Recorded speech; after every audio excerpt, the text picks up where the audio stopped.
So the topic of my conversation today is a little bit controversial. When I posted about it on social media, there was certainly quite a lot of heated debate. So the topic of the talk is, will vegan capitalism change the world? First, I'd like to say that my background is not one of being a lover of capitalism. It's not even a background in business, unlike Phil, who spent a lot of his working life in business. I've very much come from a social justice background. I've been involved in the feminist movements, queer rights movements, and of course animal advocacy. In June 1999, I went on the first J18, anti-globalization, anti-capitalism marches. This took place in London, where I'm from. You can tell by the accent. So I very much come from a social justice background. And next slide, please. And I've written for mainstream media, niche media, on the topic of animal advocacy and other social justice issues. However, 4 years ago, I got interested in entrepreneurship, and particularly vegan entrepreneurs, because of course I'm a consumer of vegan products. Having been vegan for 22 years, I want to make sure that I buy vegan products and support vegan businesses. So I wrote the book called Vegan Ventures, How to Start and Grow an Ethical Business, to give people resources on how to go about doing that. I host a podcast called Vegan Business Talk, where I interview amazing vegan entrepreneurs from around the world on their challenges and their success strategies. So I very much became immersed in this world. And what I've seen happen over the last 4 years, as I'm sure you all have, is that a lot of multinational corporations and mainstream companies are jumping on the vegan or the plant-based bandwagon. They're either buying vegan businesses, they're investing in vegan businesses, or they're bringing out vegan or plant-based products of their own. So what I'm going to do in my talk today is talk a little bit about the pros and cons of this, what it means for the vegan movement. Let's start with the downsides. I always like to end my talks on an up note, so we'll start with some of the downsides.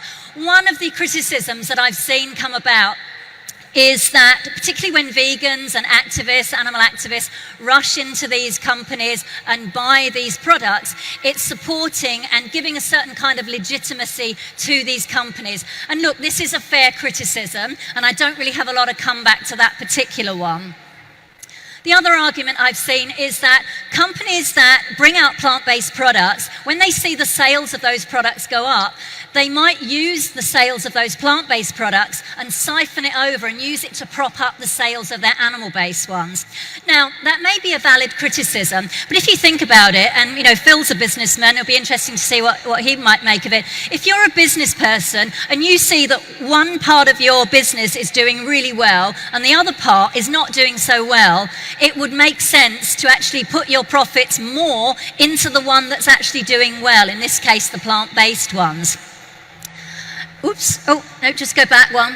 And this is a quote from Nestle. Now, I'm not in any way holding up Nestle as any kind of paragon of virtue as a company. We all know about, they've publicly been found to have awful breaches of human rights, animal rights, and the planet. But I thought this was interesting.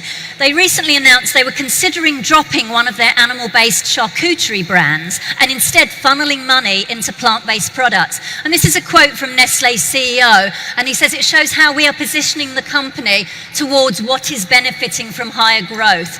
So I think that's evidence of smart companies saying, okay, the plant-based products are making more money, let's put more money into those and produce more of those. So another company, Tyson.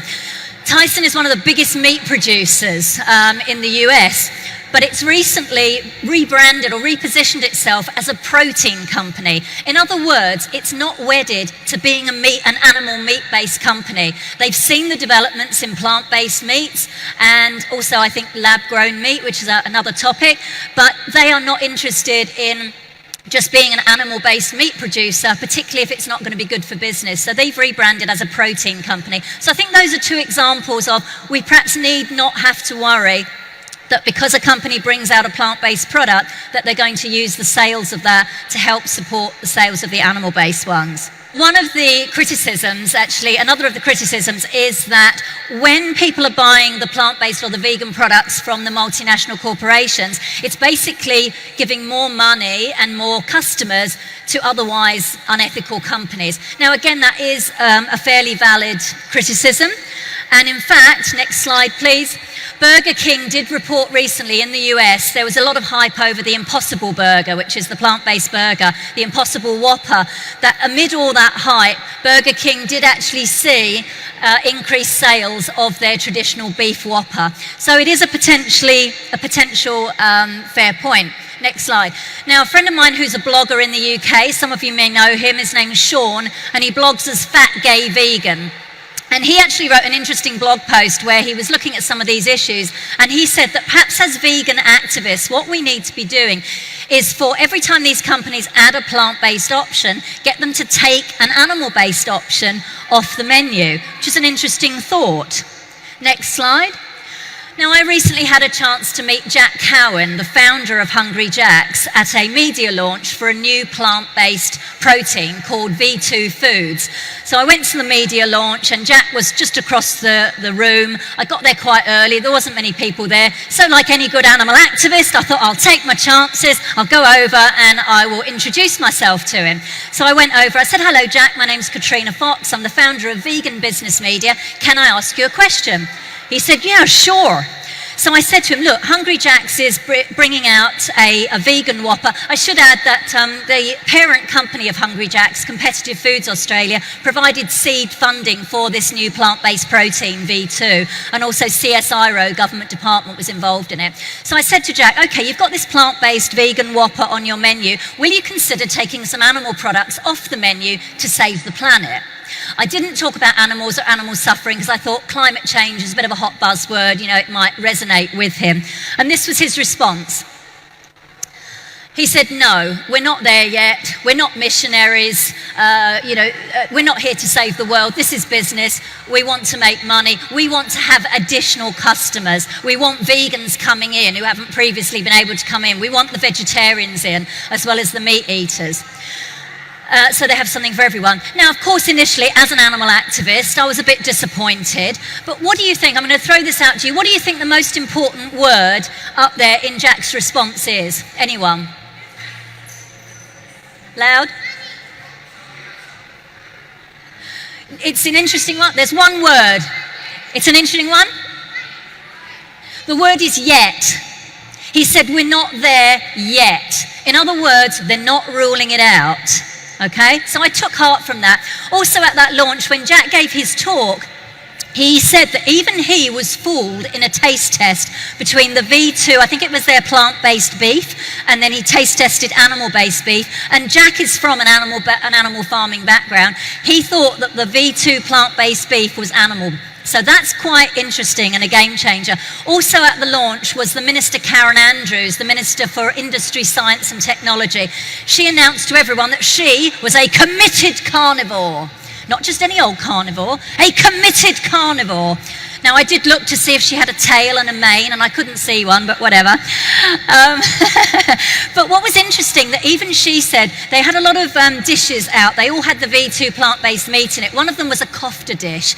And she said, if I didn't know otherwise, I would have thought I'd just eaten a lamb kofta.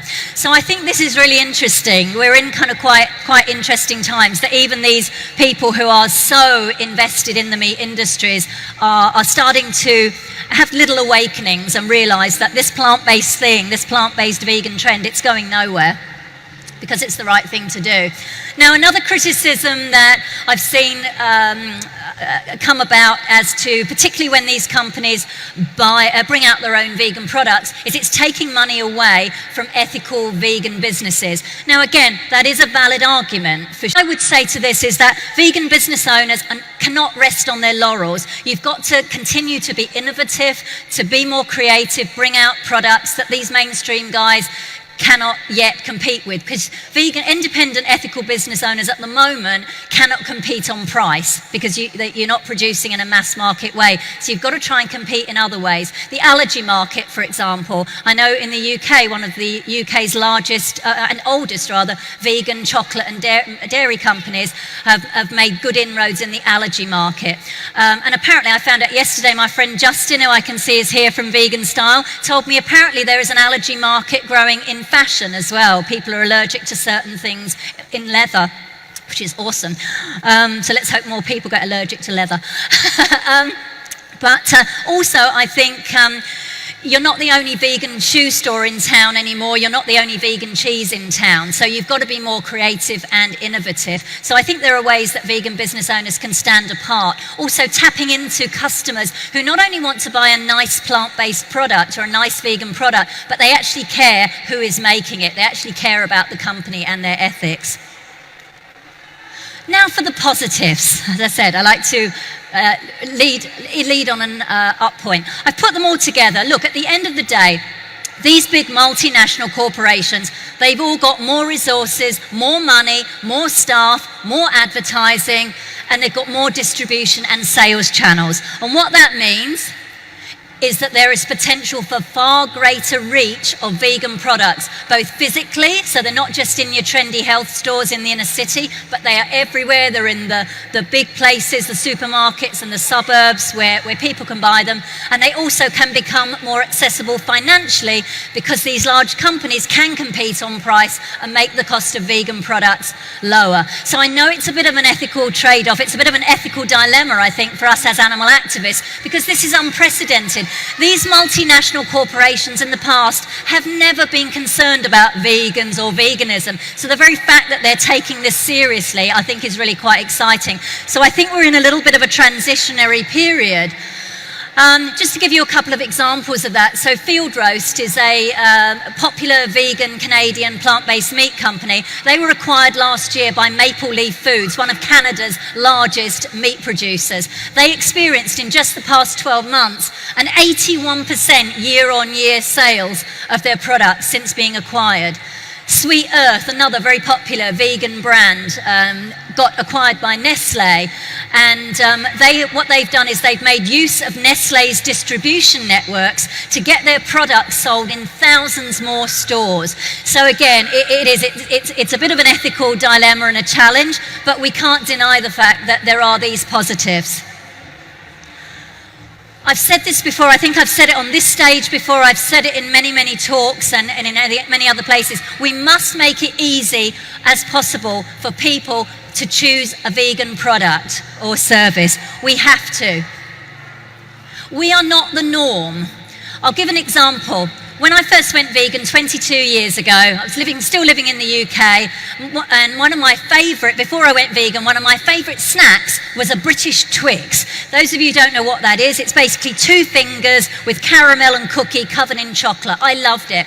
So I pulled up to the petrol station, filled up my car with petrol, or gas if there are any Americans in the room, went to pay, and you know how at the till they have all the sweets there, and I was standing in the queue and I could see a Twix. Remember, I'd not long been vegan, and I was thinking, oh my God, there's a Twix. Oh my God, I love Twix. Oh, I really want a Twix. Oh my God, I can't have Twix anymore.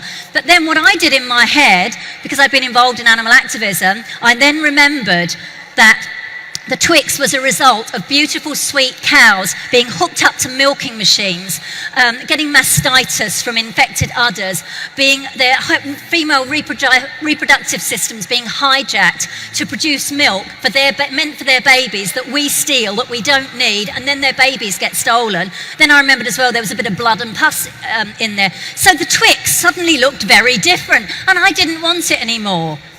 But the majority of people are not going to do that, right? We are not the norm. I'm special. I wear vegan glitter boots, okay? From Vegan Style, I should say, here in Melbourne.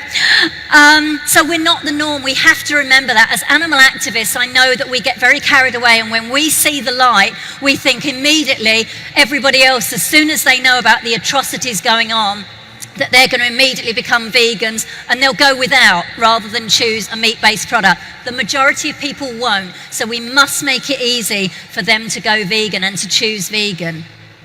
Now, the good news is that more and more people who describe themselves as meat lovers are becoming more open to plant-based alternatives. So this is an event that I was at earlier this year in Sydney. It was part of the Good Food Festival, and it was a vegan, Cajun and Creole event. So all the food provided was by a vegan chef, plant-based chef, Shannon Martinez from Smith & Daughters and Smith & Deli in Melbourne. And there was a big brass band, and there was an amazing array of delicious food. Now, I went along on my own, and I was seated on a table with these two women. So they're both friends. The one in the middle describes herself as vegetarian and aiming to be vegan. And the one on the left, as you're looking, said to me, "Oh, look, I'm sorry, but I'm a big meat lover." So I said to her, "Can I ask you a question?" And she said, "Yes." So I said, "If you could eat meat, or if you could eat a product that tasted like meat, looked like meat, smelled like animal-based meat, sizzled, felt like literally mimicked animal-based meat in every way, would you eat it? But was made of plants, would you eat it?" And she said, "Yeah, I would." And then she said to me, "I really love ribs." She said, "If you can replicate the whole experience of eating ribs in a vegan way, I'd be really open to that." So I think we can take heart from that, that people really are becoming much more open to eating these plant-based analogues that really mimic animal-based meats. Now, I might be being optimistic, but I like to think that if we can show these large multinational corporations that acting in an ethical manner means profits for them, then they will move towards creating animal-free products and products that are ethically made. At the end of the day, money talks, and I think this is going to be really important for us to continue to educate the public, to keep up the drive in the sales of plant-based products, plant-based meats, dairy products, and other products, of course. So I think that's the way we're going to do it, because if they can then see, oh, okay, people want to buy ethically made products, this is where our sales are, let's invest more money in that and hopefully phase out their animal-based products. Now, we're already seeing that happening to some degree. In the US, for example, Elmhurst Dairy in New York, which was one of the East Coast's largest dairy producers, saw its profits go down, the business wasn't really working, and so they closed the entire animal-based dairy farming practices and switched to creating only plant-based beverages. And then just this year, 2019, I don't know if I'm going to pronounce this right, Guacamatsi Dairy in California, which is one of California's largest dairy producers, has announced that it too is going to close down and instead shift to nut-based farming. So we're starting to see this happen, which is fantastic.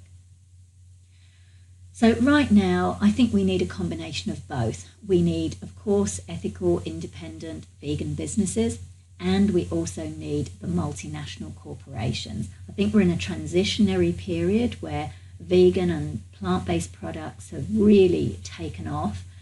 So I think we need both at the moment to continue that growth. Ultimately, though, of course, we want to scale up vegan companies.